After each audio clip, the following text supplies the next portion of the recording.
എല്ലാവർക്കും നമ്മുടെ ഇന്നത്തെ ക്ലാസ്സിലേക്ക് സ്വാഗതം. കഴിഞ്ഞ ക്ലാസ്സിൽ നമ്മൾ ടെക്സ്റ്റ് ബുക്കിലെ പേജ് നമ്പർ 10 ആദ്യത്തെ 6 ചോദ്യങ്ങളാണ് ചെയ്ത് നിർത്തിയത് അല്ലേ. ഇനി നമുക്ക് അതിലെ 7ാമത്തെ ചോദ്യം ചെയ്ത് നോക്കാം. എന്താണ് ചോദ്യം? A person invested 1 lakh rupees in 2 schemes with interest rates 7% and 6%. അതായത് ഒരാൾ ഒരു ബാങ്കിൽ 1 ലക്ഷം രൂപ ഇൻവെസ്റ്റ് ചെയ്തു അല്ലെ, ഡെപ്പോസിറ്റ് ചെയ്തു. അത് 2 സ്കീമിലായിട്ടാണ് ഡെപ്പോസിറ്റ് ചെയ്തത്. ഒന്നിന്റെ ഇൻട്രസ്റ്റ് എത്രയായിരുന്നു? 7% ഇൻട്രസ്റ്റ് കിട്ടി, അടുത്തതിന് 6% ഇൻട്രസ്റ്റ്.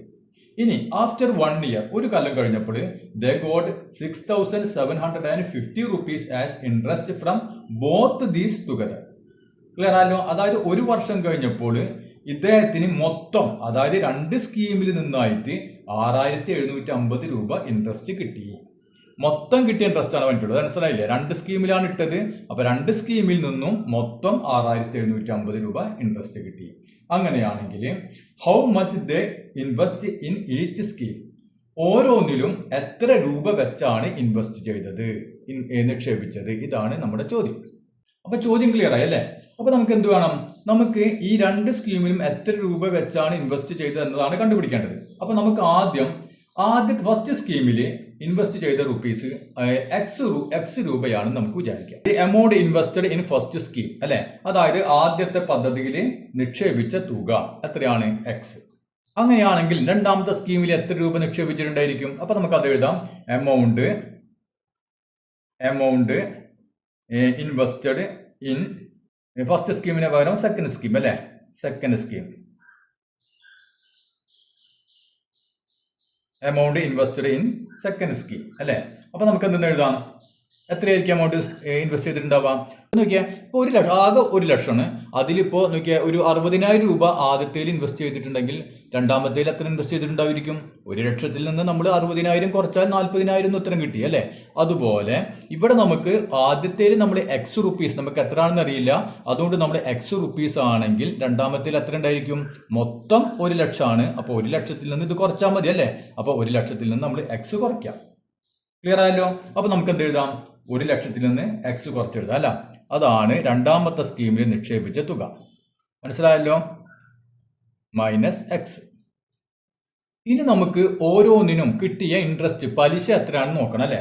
അപ്പൊ ആദ്യത്തേൽ എത്ര എമൗണ്ട് ഇൻവെസ്റ്റ് ചെയ്തിട്ടുണ്ട്? എക്സ് അല്ലെ. അപ്പൊ അങ്ങനെയാണെങ്കിൽ ഇതിൽ എത്ര ഇൻട്രസ്റ്റ് കിട്ടുമെന്ന് നമുക്ക് നോക്കാം. അപ്പൊ നമുക്ക് ഇനി അത് എഴുതാം. Interest from first scheme.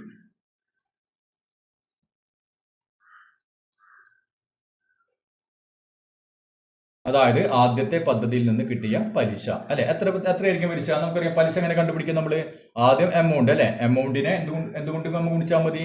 Interest കൊണ്ട് ഗുണിക്കണം അല്ലെ, ഇൻട്രസ്റ്റ് റേറ്റ് കൊണ്ട് നമ്മൾ ഗുണിക്കും. അപ്പൊ ഇതാണ് എമൗണ്ട് എക്സ്. അപ്പൊ എക്സ് പിന്നെ എന്ത് വേണം? എത്രയാണ് ആദ്യത്തേൽ കിട്ടിയ പലിശ? 7% എന്ന് പറഞ്ഞിട്ടുണ്ട് അല്ലെ, 7%. അപ്പൊ എക്സ് ഇൻറ്റു 7/100. ഇപ്പൊ നമ്മൾ നോക്കിയപ്പോൾ 5,000 രൂപയാണെന്ന് വിചാരിക്കുക. 5,000 രൂപ 5% പലിശ ആണെങ്കിൽ ഇൻറ്റു 5/100 അല്ലെ. എങ്ങനെയാണ് നമ്മൾ ഇൻട്രസ്റ്റ് കണ്ടുപിടിക്കുക? നോക്കിയാൽ 2 ക്യാൻസൽ ചെയ്ത് പോയി, ബാക്കി എത്ര കിട്ടും? 5 × 5 25 അല്ലെ. അപ്പൊ 250 രൂപ അല്ലെ. അപ്പൊ 250 രൂപയാണ് ഇതിന്റെ ഇൻട്രസ്റ്റ് കിട്ടുക അല്ലെ. അതായത് ഇൻട്രസ്റ്റ് കണ്ടുപിടിക്കാൻ നമുക്ക് മുതലിനെ, അതായത് തുകയെ എന്ത് ചെയ്താൽ മതി? അതിന് നമുക്ക് ഇൻട്രസ്റ്റ് റേറ്റ് അല്ലെ 7% പറഞ്ഞപ്പോൾ 7/100 കൊണ്ട് നമ്മൾ ഗുണിച്ചു. അപ്പൊ നമുക്ക് എത്ര കിട്ടി? 7 × x അല്ലെ, 7x/100. അപ്പൊ ഇതാണ് നമ്മുടെ ആദ്യത്തെ സ്കീമിൽ നിന്ന് കിട്ടിയ ഇൻട്രസ്റ്റ്. ഇനി നമുക്ക് എന്ത് ചെയ്യാം? ഇൻട്രസ്റ്റ് ഫ്രം സെക്കൻഡ് സ്കീം അല്ലെ. ഫസ്റ്റ് സ്കീമിൽ നിന്ന് കിട്ടിയ ഇൻട്രസ്റ്റ് ആണ് നമ്മൾ കണ്ടത്. ഇനി നമുക്ക് സെക്കൻഡ് സ്കീമിൽ എന്തോരം ഇൻട്രസ്റ്റ് കിട്ടിയെന്ന് കാണാം.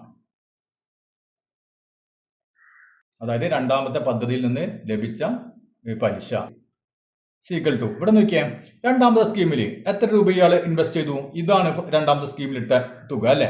അപ്പൊ നമുക്ക് അത് എഴുതാം. മൈനസ് എക്സ് അല്ലെ. ഇതാണ് നമ്മുടെ എമൗണ്ട്. ഇനി അവിടെ ഇൻട്രസ്റ്റ് റേറ്റ് എത്ര പറഞ്ഞിട്ട് നമുക്ക് 6% അല്ലെ. അപ്പൊ ഇൻറ്റു 6/100. അപ്പൊ ഇവിടെ നോക്കിയാൽ ഇവിടെ നമുക്ക് ബ്രാക്കറ്റ് ഇടണം അല്ലെ. കാരണം എന്താ? ഇതാണ് നമ്മുടെ മൊത്തം എമൗണ്ട്. ഈ എമൗണ്ട് ഇൻറ്റു 6/100. ഇനി നമ്മൾ എന്ത് ചെയ്യണം? നമുക്കറിയാം ഇങ്ങനെ വന്നു കഴിഞ്ഞാൽ നമ്മൾ ബ്രാക്കറ്റ് മാറ്റണം അല്ലെ, ബ്രാക്കറ്റ് പൊളിക്കണം. അപ്പോൾ 6 കൊണ്ട് ഓരോന്നിനെയും ഗുണിക്കണം, ഇതിനെ ഗുണിക്കണം, അത് കഴിഞ്ഞാൽ 6 കൊണ്ട് ഇതിനെയും ഗുണിക്കണം. വേണ്ടേ? അപ്പൊ 6 × 1 lakh അല്ലെ, 1,00,000 6 കൊണ്ട് ഗുണിച്ചു കഴിഞ്ഞാൽ എത്ര കിട്ടും നമുക്ക്? 6 ലക്ഷം. അപ്പൊ 6 ലക്ഷം. ഇനി ചിഹ്നം മൈനസ് 6 × x 6x അല്ലെ. അപ്പൊ ഇതുകൊണ്ട് ഓരോന്നിനെയും ഗുണിച്ചു. ഇനി ബൈ 100.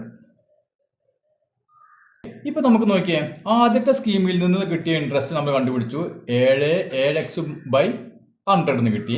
രണ്ടാമത്തെ സ്കീമിൽ നിന്ന് ഇത്രയാണ് ഇൻട്രസ്റ്റ് കിട്ടിയത് അല്ലെ. ഇനി ഈ രണ്ട് ഇൻട്രസ്റ്റും കൂടി കൂട്ടിക്കഴിഞ്ഞാൽ എത്ര കിട്ടും? മൊത്തം ഇദ്ദേഹത്തിന് എത്ര കിട്ടി? പലിശയായിട്ട് എത്ര കിട്ടി? 6,750 രൂപ കിട്ടി അല്ലെ. അതായത് ഇത് രണ്ടും കൂടി കൂട്ടിക്കഴിഞ്ഞാൽ എത്ര കിട്ടണം? ഈ 6,750 രൂപ കിട്ടണം. അപ്പൊ നമുക്ക് എന്ത് ചെയ്യാം? ഇത് രണ്ടൊന്നും ആഡ് ചെയ്ത് നോക്കാം. 7x/100. അപ്പൊ അടുത്ത സ്റ്റെപ്പ് എഴുതാം. 7x/100. ഇനി അടുത്ത ഇൻട്രസ്റ്റ് എത്രയാണ്? ഇത് അല്ലെ. അതായത് 6 ലക്ഷം മൈനസ് 6x/100 അല്ലെ. ഈ രണ്ട് ഇൻട്രസ്റ്റും കൂടി കൂട്ടിക്കഴിഞ്ഞപ്പോൾ അദ്ദേഹത്തിന് എത്ര കിട്ടി? 6,750 രൂപ കിട്ടി. അപ്പൊ ഇനി നോക്കിയാൽ രണ്ട് ഫ്രാക്ഷൻ ആണ് അല്ലെ. ഫ്രാക്ഷൻ ആണെങ്കിൽ ഒരു പേടി പേടിക്കേണ്ട. എന്ത് ചെയ്യാം? ഡിനോമിനേറ്റർ നോക്കിയാൽ ഛേദം രണ്ട് സെയിം ആണല്ലോ. അങ്ങനെയാണ് നമുക്ക് എന്ത് ചെയ്യാം? ഛേദം നമുക്ക് കോമൺ ആയിട്ട് ഇതേ ഛേദം തന്നെ എഴുതാം അല്ലെ. അപ്പൊ നമുക്ക് അത് തന്നെ എഴുതി, 100 തന്നെ എഴുതി. ഓക്കെ. ഇനി എന്ത് ചെയ്യാം? ഈ മുകളിലുള്ളതല്ലേ അങ്ങോട്ട് ആഡ് ചെയ്യാം. അപ്പൊ ആഡ് ചെയ്യാൻ പറ്റിയത് ആഡ് ചെയ്യാം. ഇവിടെ നോക്കിയാൽ 7x ഉണ്ട്, ഇവിടെ -6x ഉണ്ട് അല്ലെ. അപ്പൊ 7x നിന്ന് 6x കുറച്ച് കഴിഞ്ഞാൽ ബാക്കി എത്ര വരും? 1x. ക്ലിയർ ആയില്ലേ? 7x -6x. അപ്പൊ 7x നിന്ന് 6x പോയി കഴിഞ്ഞാൽ 1x. അപ്പൊ നമ്മൾ x എഴുതി. ഇനി ബാക്കി ഇവിടെ എന്തുണ്ട്? +6 lakh അല്ലെ. പ്ലസ് lakh ഈക്വൽ ടു ഇപ്പുറത്തുള്ളത് 6,750. ഇനി നമുക്ക് ഇതിൽ നിന്ന് എക്സിന്റെ വാല്യൂ കണ്ടുപിടിക്കണം അല്ലെ. അപ്പൊ നമ്മൾ മുമ്പ് ചെയ്യാറുള്ള പോലെ നോക്കിയാൽ എക്സ് ഇത് മാത്രം ഇവിടെ നിർത്താം, ഇതിനെ മാത്രം ഇവിടെ നിർത്താം. അപ്പൊ എങ്ങനെ എഴുതാം? x പ്ലസ് 6 lakh അല്ലെ ഈക്വൽ ടു എന്ത് വരും? ഇവിടെയുള്ളത് 6,750. ഇനി ഇവിടെ ബൈ നിന്ന് അല്ലെ ഹരിക്കണം 100, ഇങ്ങോട്ട് പോകുമ്പോൾ എന്താവും? ×100 ആയി അല്ലെ. ×100 എത്ര കിട്ടി നമുക്ക്? ഇത് എഴുതിയിട്ട് ഈ 2 പൂജ്യം ചേർത്ത് കൊടുത്താൽ മതി അല്ലെ. അപ്പൊ 6,750 എഴുതിയിട്ട് പിന്നെ എന്ത് ചെയ്യണം? ഇവിടെ 2 പൂജ്യമാണ്, 2 പൂജ്യം കൂടി ചേർത്ത് കൊടുക്കാം. അപ്പോൾ 6,75,000 കിട്ടി. ഏത്? x പ്ലസ് 6 lakh അല്ലെ. x പ്ലസ് 6 ലക്ഷം ഈക്വൽ ടു 6,75,000 എന്ന് കിട്ടി. അങ്ങനെയാണെങ്കിൽ അതിൽ നമുക്ക് എക്സിന്റെ വാല്യൂ കണ്ടുപിടിക്കാലോ. x ഈക്വൽ എന്ത് വരും? 6,75,000 നിന്ന് എന്ത് കുറയ്ക്കണം? ഇത് കുറയ്ക്കണം അല്ലെ. ഇത് പ്ലസ് ആണ്, അങ്ങോട്ടും മൈനസ് ആയി അല്ലെ. -6 lakhs. അപ്പൊ എത്ര കിട്ടി? 75,000. മനസ്സിലായല്ലോ. അപ്പൊ എക്സിന്റെ വാല്യൂ നമുക്ക് കിട്ടിയ എന്ത്? 75,000 അല്ലെ. അതായത് amount invested in first scheme, അതാണ് എക്സ്. ആദ്യത്തെ സ്കീമിൽ എത്ര രൂപ ഇട്ടിട്ടുണ്ട്? 75,000 രൂപ. അപ്പൊ നിങ്ങൾ എഴുതാ amount invested in first scheme അല്ലെ. ഫസ്റ്റ് സ്കീമിൽ ഇൻവെസ്റ്റ് ചെയ്ത തുക എത്രയാണ്? 75,000 രൂപ അല്ലെ. ഇനി സെക്കൻഡ് സ്കീമിൽ അപ്പൊ എത്രയായിരിക്കും ഇൻവെസ്റ്റ് ചെയ്തിട്ടുണ്ടാവുക? നോക്കിയാൽ 1,00,000 നിന്ന് x കുറച്ചാൽ മതി അല്ലെ. അപ്പോൾ 1,00,000 നിന്ന് 75,000 കുറയ്ക്കാം. മനസ്സിലായല്ലോ. അപ്പൊ ഫസ്റ്റ് സ്കീം നമുക്ക് കിട്ടി. ഇനി amount invested in second scheme അതേ രൂപത്തിൽ എഴുതാം. സെക്കൻഡ് സ്കീം എത്രയായിരിക്കും? 1,00,000 മൈനസ് 75,000 ഈക്വൽ ടു എത്ര വരും? 25,000 അല്ലെ. കുറച്ച് കഴിഞ്ഞാൽ നമുക്ക് 25,000 രൂപ. ഇത് സെക്കൻഡ് സ്കീമിൽ. അപ്പൊ അത് ക്ലിയർ ആയല്ലോ. അപ്പൊ ഇത് ഫസ്റ്റ് സ്കീമിൽ 75,000 രൂപ, സെക്കൻഡ് സ്കീമിൽ 25,000 രൂപ.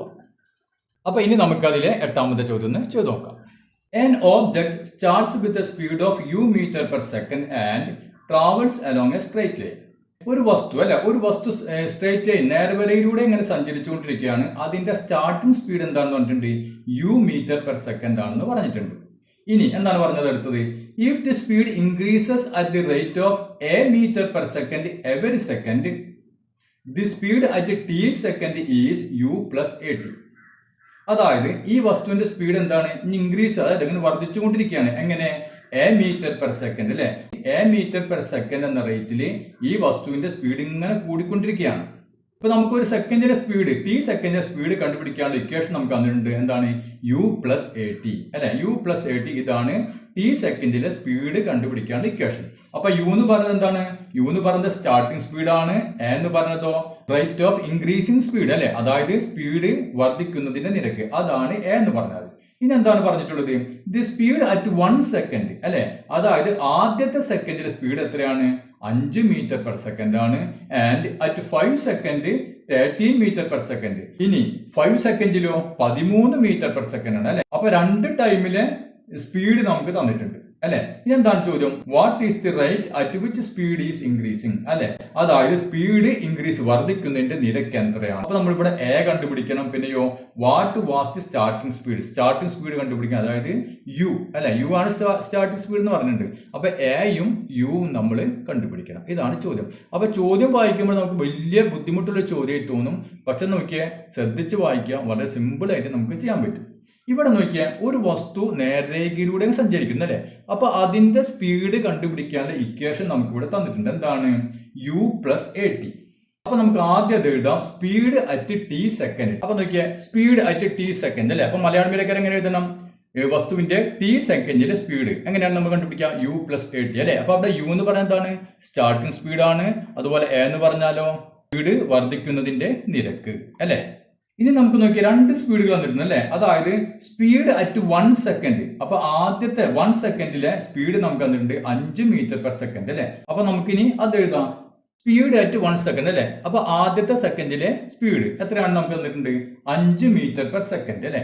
5 മീറ്റർ പെർ സെക്കൻഡ്. ഇതാണ് ആദ്യ സെക്കൻഡ് സ്പീഡ്. നമുക്കറിയാം സ്പീഡ് കണ്ടുപിടിക്കാനുള്ള ഇക്വേഷൻ നമുക്ക് ഇവിടെ തന്നിട്ടുണ്ട് അല്ലെ, ടി സെക്കൻഡിലെ. അപ്പൊ ടിക്ക് പകരം നോക്കിയാൽ 1 സെക്കൻഡ് ആണെങ്കിൽ എന്തായിരിക്കും ഇവിടെ നമുക്ക് എന്ത് ചെയ്യണം? ടിക്ക് പകരം 1 കൊടുത്താൽ മതി അല്ലെ. അതായത് ഇവിടെ നോക്കിയാൽ യു, ശ്രദ്ധിക്കുക, U plus A into T. T എത്രയാണ് ഇവിടെ? 1 സെക്കൻഡ് അല്ലെ. 1 സെക്കൻഡിൽ സ്പീഡാണ് വന്നിട്ടുള്ളത്. അപ്പൊ നമുക്ക് ടിക്ക് പകരം 1 കൊടുത്തു. ക്ലിയർ ആയില്ലേ? യു പ്ലസ് എ ടി ഇതാണ് ഇക്വേഷൻ. ഇവിടെ നമുക്ക് ടി തന്നിട്ടുണ്ട്. എത്രയാണ്? Speed at 1 second. കണ്ട, ടി തന്നിട്ടുണ്ട് 1. അപ്പൊ നമ്മൾ യു പ്ലസ് എ ഇൻറ്റു 1 എത്രയാണെന്ന് പറഞ്ഞിട്ടുണ്ട്? 5 അല്ലെ. 5 മീറ്റർ പെർ സെക്കൻഡ് ആണ്. അപ്പൊ ഇതാണ് 1 സെക്കൻഡിലെ സ്പീഡ്, അത് 5 മീറ്റർ പെർ സെക്കൻഡ് ആണ്. ഇവിടെ നോക്കിയാൽ യു പ്ലസ് എ ഇൻറ്റു 1 എന്ന് പറഞ്ഞാൽ നോക്കിയാൽ യു പ്ലസ് എ ഇൻറ്റു 1 എന്ന് പറഞ്ഞാൽ എ തന്നെ അല്ലേ, എ തന്നെ. അപ്പൊ നോക്കിയാൽ U plus A is equal to 5. കണ്ട, അപ്പൊ നമുക്ക് മനോഹരമായ ഒരു ഇക്വേഷൻ കിട്ടി, വളരെ സിമ്പിൾ ആയ ഒരു ഇക്വേഷൻ കിട്ടി. U plus A is equal to 5. ഇനി നമുക്ക് 5 സെക്കൻഡ് സ്പീഡ് എന്നുണ്ട് അല്ലെ, 5ാമത്തെ സെക്കൻഡ് സ്പീഡ് എന്നുണ്ട്. അപ്പൊ നമുക്ക് ഞാൻ അത് എഴുതാം. ഇത് ഇവിടെ എഴുതിയ പോലെ തന്നെ എഴുതാം.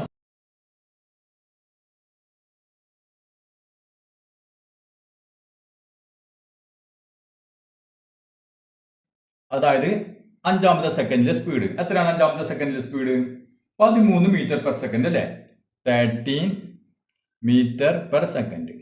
ഓക്കെ, അപ്പൊ നമ്മൾ 5 സെക്കൻഡിൽ സ്പീഡ് എങ്ങനെ കണ്ടുപിടിക്കുക? ഇവിടെ ടിക്ക് 1 കൊടുത്തതിന് പോലെ തന്നെ നമുക്ക് 5 കൊടുത്താൽ മതി അല്ലേ. അപ്പൊ യു പ്ലസ് എ ഇൻറ്റു ടിക്ക് പകരം 5 അല്ലേ, 5 ഇസ് ഈക്വൽ ടു 13. അപ്പൊ U plus 5 into A 5a അല്ലേ, ഈക്വൽ ടു 13. കണ്ട, അപ്പൊ നമുക്ക് മറ്റൊരു ഇക്വേഷൻ കിട്ടി. അപ്പൊ നമുക്ക് ഇനി ഇതിൽ നിന്ന് എന്തിനു കണ്ടുപിടിക്കണം? എയുടെയും യുവിന്റെയും വാല്യൂ കണ്ടുപിടിച്ചാൽ മതി അല്ലേ. അപ്പൊ നമുക്ക് നോക്കിയാൽ ഇവിടെ യു ഇവിടെ എ അല്ലേ, രണ്ടും ഇവിടെ ഉണ്ട്. ഇവിടെ നമുക്ക് നോക്കിയാൽ U plus A equal to 5 എന്നുണ്ട്. അങ്ങനെയാണെങ്കിൽ ഇതിൽ നിന്ന് നമുക്ക് എന്ത് കിട്ടും? യുവിന്റെ വാല്യൂ കിട്ടും അല്ലെ. യു നോക്കിയാൽ ഇവിടെ നമുക്കൊന്ന് യു ഈക്വൽ ടു എങ്ങനെ എഴുതാൻ പറ്റും?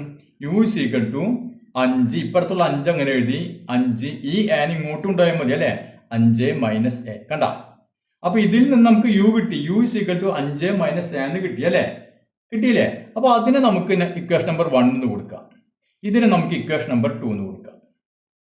ഇനി ഇവിടെ നോക്കിയാൽ ഇവിടെ യു പ്ലസ് 5 ഈ യുവിന് പകരം എന്ത് കൊടുത്താൽ മതി? യുടെ വാല്യൂ നമുക്ക് കിട്ടി എത്രയാണ്? 5 പ്ലസ് എ എന്ന് കൊടുത്താൽ മതി അല്ലേ. മനസ്സിലായില്ലേ? അപ്പൊ എന്തായി? അപ്പൊ യു അവിടെ പോയി കിട്ടി നമുക്ക്. ക്ലിയർ ആയല്ലോ? അപ്പൊ നമുക്ക് എന്ത് ചെയ്യുന്നു? ഈ ഇക്വേഷനിൽ നമ്മൾ യുടെ വാല്യൂ കൊടുക്കാൻ പോകണം. അപ്പൊ നമുക്ക് എഴുതാം ഇക്വേഷൻ നമ്പർ 1 ഇൻ ഇക്വേഷൻ 2 അല്ലേ. അതായത് ഈ ഇക്വേഷനിൽ എന്ത് ചെയ്യും? നമ്മൾ ഈ യുവിന് പകരം ഈ വാല്യൂ അങ്ങോട്ട് കൊടുക്കാൻ പോകും. അപ്പൊ നോക്കിയാൽ യു പ്ലസ് അല്ലെ, യുവിന് പകരം നമുക്ക് എന്ത് കൊടുക്കാം? 5 മൈനസ് എ. അപ്പൊ 5 മൈനസ് എ അല്ലെ, അത് നമ്മൾ യുവിന് പകരം അങ്ങനെ എഴുതി. ഇനി എന്ത് ബാക്കിയുണ്ട് ഇവിടെ? Plus 5a equal to 13.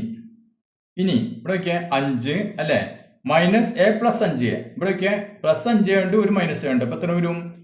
5 ഒരു എ പോയി കഴിഞ്ഞാൽ 4a അല്ലെ, അപ്പൊ 4a. അപ്പൊ 5 പ്ലസ് 4a ഈക്വൽ ടു 13. അപ്പൊ അതിൽ 4യുടെ വാല്യൂ കിട്ടുമല്ലോ. 4a equal to 13. ഇവൻ അങ്ങോട്ടുണ്ടോ അല്ലെ, മൈനസ് 5 ഈക്വൽ ടു 8. അപ്പൊ എ എത്രയായിരിക്കും? എ ഈക്വൽ ടു 8, ഈ 4 ഇങ്ങോട്ട് പോകുമ്പോ ബൈ 4 ഈക്വൽ ടു 2 അല്ലെ. അപ്പൊ എ എന്ന് പറയുന്നത് എന്താണ്? റേറ്റ് ഓഫ് സ്പീഡ് ചേഞ്ചിങ് അല്ലെ, അതായത് വേഗത വർദ്ധിക്കുന്നതിന്റെ നിരക്ക് എത്രയായിരുന്നു? 2 മീറ്റർ പെർ സെക്കൻഡ്. കണ്ടോ? അപ്പൊ ആദ്യത്തെ നമുക്ക് ഉത്തരം കിട്ടി.